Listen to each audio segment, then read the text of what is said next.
Hello, it's Pastor Troy Cunningham, and I know some of you are probably looking at me thinking, he's got the virus, but this is not coronavirus. At least I'm not thinking that it is. I've got blood clots in my lungs, and I can barely breathe. I can only take very small, very little breaths at a time, and just basically get enough air to survive. And due to spasms in my back, I love and appreciate all of you who prayed for me this evening, and you'll never know what that's meant to me in this troubled time. And may God bless every one of you. Thank you so much.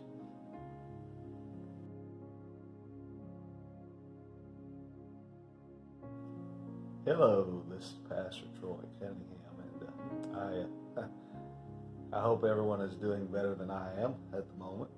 I've been in the hospital now for a couple of days, trying to heal from blood clots that went into my lungs.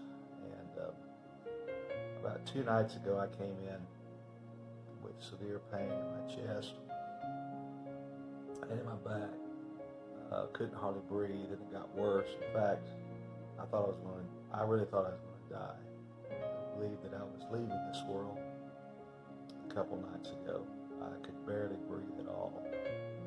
I had this experience about 6 years ago, 2014, but I did get over it, and here I am back in the hospital with the same thing. Of course, when I got here, the first thing they wanted to do was put me in the COVID ward and check me for virus, and all of that came back negative. But I spent a night in the COVID section of the hospital that's quarantined off just for COVID patients. But here we are, just trying to survive and get through this. And thankfully, I'm a lot better. This is day 2. I still do have some coughing. I'm coughing up blood occasionally. But other than that, I seem to be on the mend and seem to be doing okay. But these are these are trying times for people like me.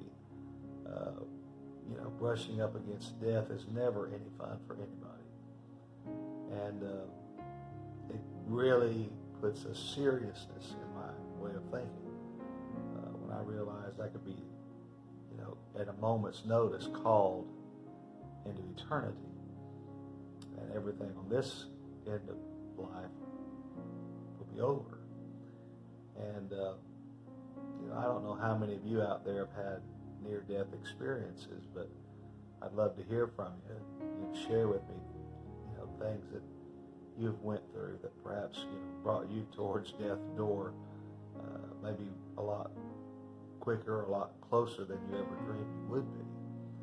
This is one of those times that I've had to face the reality that, hey, I could die, I could leave here, and what have I done to prepare for that? I remember a couple nights ago as I was contemplating death, my wife said, you might want to send your boys a message or call them or leave a message on the phone. So I texted all my children, and I told them things I desired, if I didn't make it, things I desired for them to do, things I desired of them if perchance that I wasn't going to be able to come back home. And perhaps being a pastor, and a Christian, my greatest concern for them was, I want to know that you're going to live for the Lord and do the very best that you can to meet me on the other side. That you'll give your life to the Lord and commit your ways to Him. Because I don't want to just go to heaven alone. I can't take anything in this world with me. I can't take money. I can't take my houses. I can't take any of the real estate that I own. I can't take any of the bank accounts that I have. I can't take anything except my family. I can take them if they will follow on to know the Lord as I've done, these last, 35, 40 years of my life.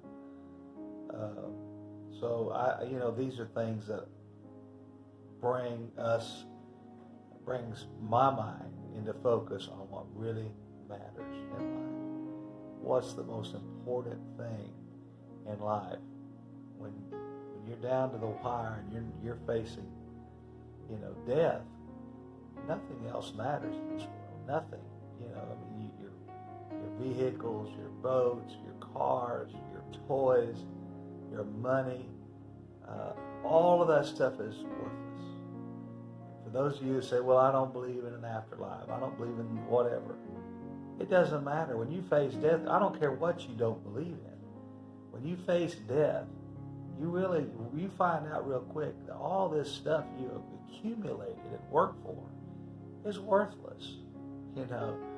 It's only worth something if you're alive to enjoy it. But if you're not alive, it's just worthless clutter that somebody else is going to fight over when you're gone. And so it's just, I am thankful. I'm on the mend. I'm getting better. A few nights ago, I tried to do a little video just to let friends and family on Facebook know that I was, basically the condition I was in. And I could barely even talk. I could barely get one word out at a time without gasping for breath. And every breath felt like someone was stabbing me in my back. I was in so much pain. And I can't describe it to you. Unless you've had blood clots and pulmonary embolisms, you really wouldn't know what that's like. So I'm thankful, really. Here it is, 1:45 Eastern Standard Time, Wednesday afternoon. May the 13th, I believe. I'm thankful that I'm still here, because things could have been a lot different. And I just wanted to share a few thoughts with you about that. Have you ever experienced something in your life that's brought you to the brink of death? And if so, how has it changed your life? How has it made you think? I say this because you INFJs, we think about deep stuff. And this is a deep subject. This is one of those things that, we will think about. And if you haven't thought about it, you will eventually. You will eventually. I promise you, when you get to where I was at a couple nights ago, you will, you will think about eternal things. And you will think about your life and what it really means and what really matters. So share some of that with me in the comments. Have you had your life flash before your eyes? Maybe you've been in a car wreck and everything just came before you. Maybe you suffered a illness you thought was terminal, or it could be a number of things.